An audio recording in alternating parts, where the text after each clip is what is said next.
আজকের মেনু হচ্ছে আমার ভেন্ডি সর্ষে, আলু ভাজা আর হচ্ছে ডিমটা আমি ভীষণ এক্সাইটেড খাওয়ার জন্য। ডিম কষা পুরো করেছি।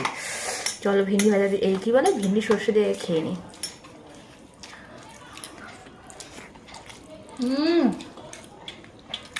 দারুণ হয়েছে।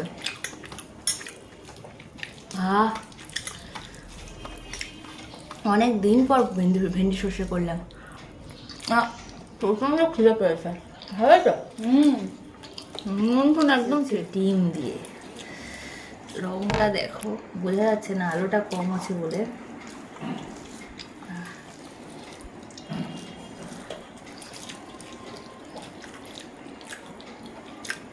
হেভি হয়েছে ডিম।